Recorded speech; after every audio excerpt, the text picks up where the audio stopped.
Aujourd'hui, le squad, j'accueille mon premier entraîneur de football et responsable du centre de performance de la Real Sociedad. J'aimerais qu'on finisse par Ouais. le rituel de compétition.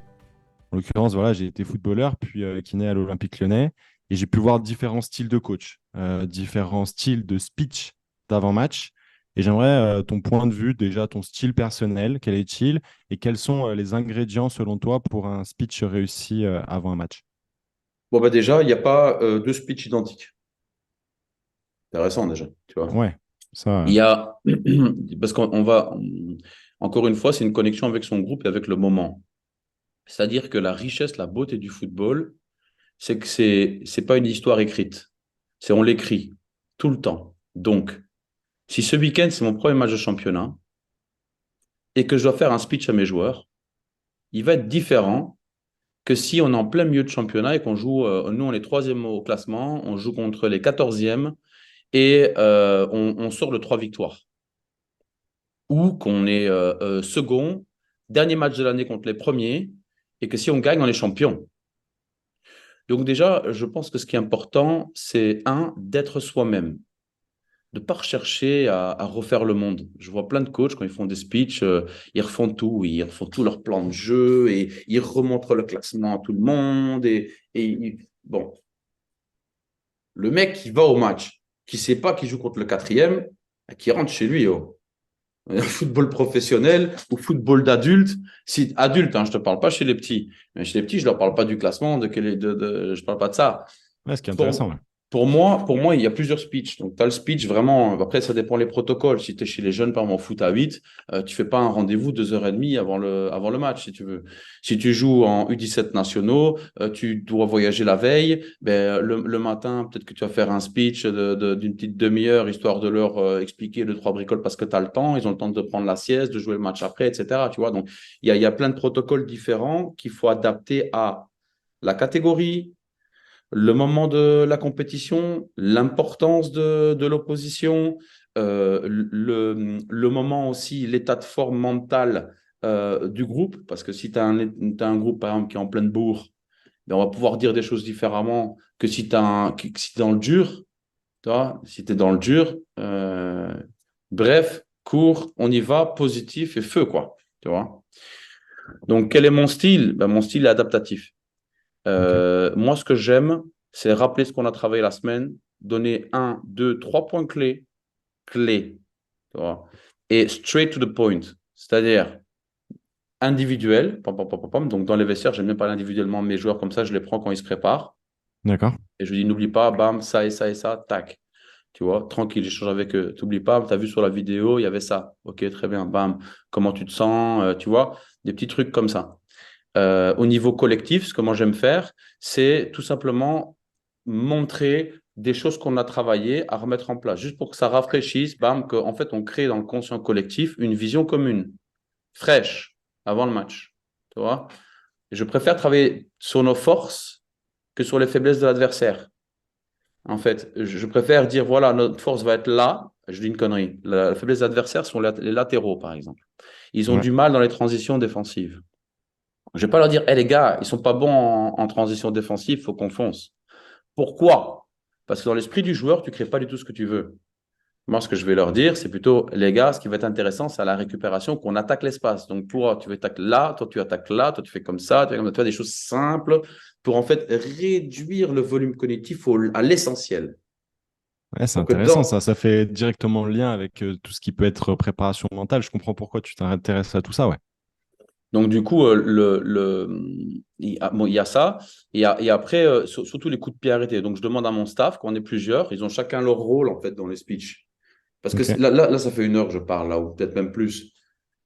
La voix, c'est redondo, ça roule, tu vois. Tandis que si tu as des intervenants différents, pam, pam, pam, qui disent des choses différentes, eh bien, c'est plus digeste. Et Mm, après, mm. si c'est le jour du match où tu as beaucoup de choses à dire, pardon, hein, mais qu'est-ce que tu as branlé la semaine, quoi? Ouais. Ok. D'accord? Moi, je connais des mecs, ils font même pas de speech. Ils balancent le ballon, allez jouer. Et, compo, bam, bam, coup de pied arrêté, tintin, allez vous échauffer, feu, quoi. Allez jouer, parce qu'ils savent quoi faire. Ils connaissent le jeu. Il n'y a pas de problème. Donc, bon, chacun son. Moi, dans mon protocole à moi, c'est 2h30, il y a un speech. à peu près 10 minutes, un quart d'heure. On va au stade, 1 heure et demie avant le coup d'envoi. Bam, on investit les vestiaires préparés, pam, pam, pam. Les joueurs, 1 heure moins le quart avant le coup d'envoi, ils posent leur sac, ils vont visiter les, euh, les infrastructures, ils rentrent dans les vestiaires, ils se changent. Bam, après, moi, j'interviens. 1 heure avant le match, je fais un petit speech, mini speech, pim, pam, poum, 3 points clés. Bam, ils sont prêts. 45 minutes avant le coup d'envoi, ils vont s'échauffer.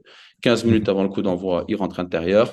Dernier speech de motivation, pam, pam, pam. Et puis là, c'est les vestiaires aux joueurs et c'est eux qui prennent en place. C'est eux qui prennent en main le speech motivationnel de dernière minute. Et les gars, les coups de pied arrêtés. Et les gars, le premier duel. Et les gars, vigilance là-dessus. Et les gars, machin. Et tu vois ce que je veux dire ou pas? Parce que n'oublie pas qu'on est des accompagnateurs. Mm. Tu vois, c'est le délire. C'est qu'il faut réussir à. Toi, et puis, il faut se respecter. Tu as des coachs, ils disent rien et ça fonctionne très bien. Moi, je suis un fou furieux dans une cage sur le bord de touche et je cours dans tous les sens et je parle et je fais des gestes. Je parle jamais au mec qui a le ballon, mais je drive mon équipe, tu vois. En tout cas, jusqu'à aujourd'hui, je suis comme ça. Peut-être que demain, je serai différemment, j'en sais rien. Jusqu'à aujourd'hui, je suis comme ça. Mhm. Euh, mais j'ai des collègues, ils bougent pas, tu vois. Ils sont assis, ils disent rien. C'est pas un problème. Si tu es comme ça, c'est bien. Mais par contre, je dirais à personne, reste assis ou reste debout ou crie comme un fou ou non. Il y a une question de maîtrise. Pour moi, la maîtrise, c'est quoi? Que tu sois assis ou debout, c'est à tout moment, tu es capable de répondre de manière focalisée, de manière lucide, de manière simple à une problématique X. L'arbitre siffle un penalty. Si tu étais en train de faire wa wa wa et tu pètes un câble et tu vas sur le terrain, tu deviens fou, tu n'es pas dans le bon. Si tu te dis, OK, il y a un penalty, je fais quoi? Là, tu es bon. Tu comprends ce que je veux dire? Ouais, ouais, Donc, bien sûr. et puis, il faut être capable, dans l'activité, à analyser, d'où aussi l'intérêt d'un banc. C'est que c'est intéressant de partager, selon moi, l'observation de la compétition. Chacun sait exactement ce qu'il observe, tu vois. Parce que si tout le monde observe tout, tu n'observes rien, Ouais, tu vois. ouais, mais Selon moi, tu vois, selon moi. as vraiment une organisation un peu comme un chef d'orchestre où tu as tes joueurs, mais aussi ton staff et tout le staff sait ce qu'il a à faire. Et je trouve assez intéressant le fait que ben, tout est organisé pour que telle personne intervienne sur telle chose et que du coup ça rythme en fait l'avant-match. Chacun joue sa partition et il y a Ouais. sa zone de liberté. Il faut que chacun sache qu'il peut influencer sur le match. Parce qu'en fait, si tu veux, il n'y a rien de pire qu'avoir un banc qui sait que de toute façon, quoi qu'il fasse, il ne va rien se passer. Mm. Donc l'investissement n'est pas le même.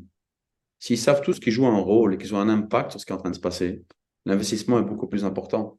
Comme les joueurs, comme les entraîneurs, comme tout le monde, n'importe qui va être plus investi s'il sent qu'il fait partie de l'histoire que s'il est juste la pièce qu'on lui demande, tu prends la tasse, tu poses la tasse, mon grand. Tu vois. Tout ce que tu as à Mm. faire, c'est ça. Il va prendre la tasse, va poser la tasse. Mm. Sauf que Il va si pas je lui s'investir. explique, si je lui explique pourquoi il prend la tasse, quelle est l'importance, grâce à lui, qu'est-ce qu'on a réussi à faire en mettant la tasse là, que s'il met la tasse ailleurs, il n'y a pas de problème et qu'il faut qu'il puisse faire ça, ça, ça, parce que ça peut avoir un impact comme ça, comme ça, comme ça, comme ça, Mm. peut-être qu'il va voir les choses différemment. Je dis bien peut-être. Peut-être qu'il va Je voir les choses vois. différemment. Donc, mon approche au niveau de la compétition et les speeches, etc., je trouve que c'est très aléatoire. Il faut être vraiment très connecté, très sensible. On parle avec Julien Sablé, qui est un très bon ami, on parle beaucoup d'intuition, tu vois.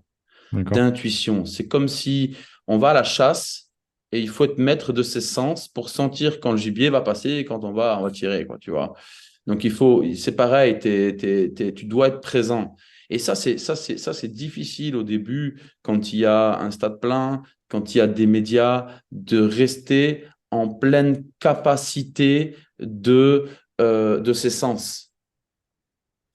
Peu importe qu'on ait tapé 3 fois contre le poteau, qu'on mène 3-0, ou qu'on est mené 2-0, ou qu'on prend un rouge à la 5e minute de jeu pour une erreur stupide d'un joueur. Ça arrive. Comment tu réagis? Comment tu maîtrises tes émotions?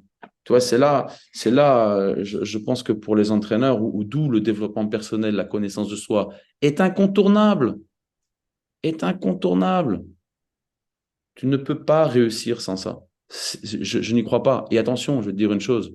Il y a plein de mecs qui ont réussi, qui ont fait des carrières exceptionnelles, sans jamais s'occuper de ça. Mais c'est fini. Mm. Parce qu'aujourd'hui, les athlètes de 2023 ne sont pas les athlètes de 93. ou de Ouais, c'est sûr. 73.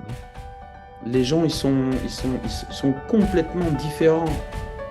Il faut être beaucoup plus sensible à tout.